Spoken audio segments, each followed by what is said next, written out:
Le livre du ciel, tome 12. 30 décembre 1917.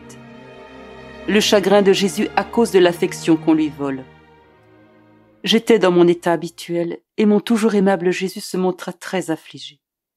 Il se plaignait de ceux qui lui volent l'affection des créatures en prenant sa place dans les âmes. Je lui dis : « Mon amour, ce vice est-il laid au point de tant t'affliger ?» Il me répondit : « Ma fille, cela est plus que laid. C'est terrible. C'est le renversement de l'ordre prévu par le Créateur.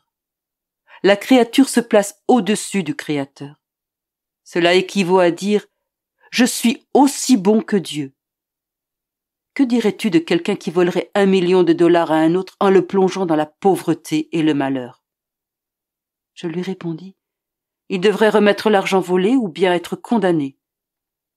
Jésus reprit : cependant, quand on me vole l'affection des créatures, c'est plus que de me voler des millions. L'argent est matériel et bas, alors que l'affection des créatures est spirituelle et grande.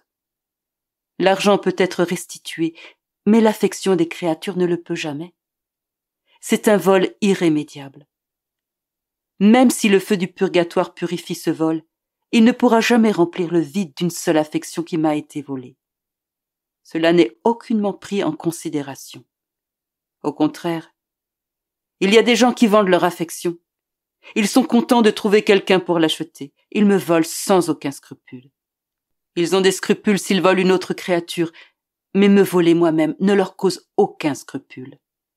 Oh, ma fille, j'ai tout donné aux créatures en leur disant : prenez tout ce que vous voulez, mais laissez-moi seulement votre cœur. Non seulement elles me refusent leur cœur, mais elles me volent l'affection des autres.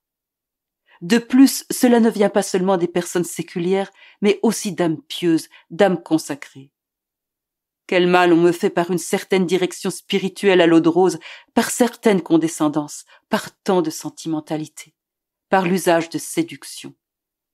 Au lieu de faire le bien aux âmes, on les plonge dans un labyrinthe.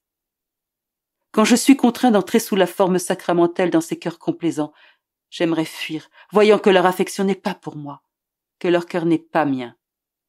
Et cela de la part de qui ? De ceux qui devraient conduire les âmes vers moi.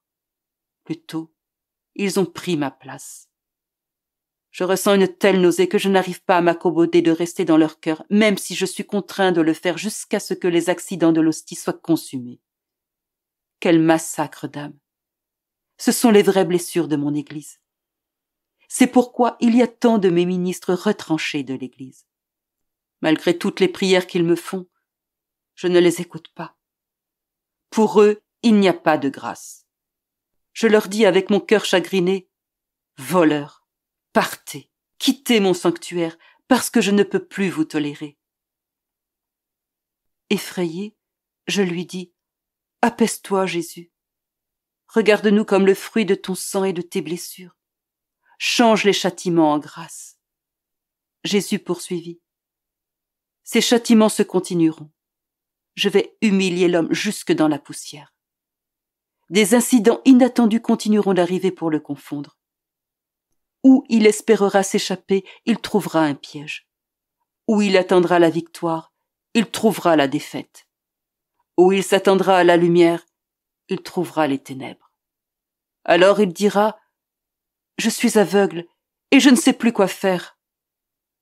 L'épée dévastatrice continuera son travail jusqu'à ce que tout soit purifié.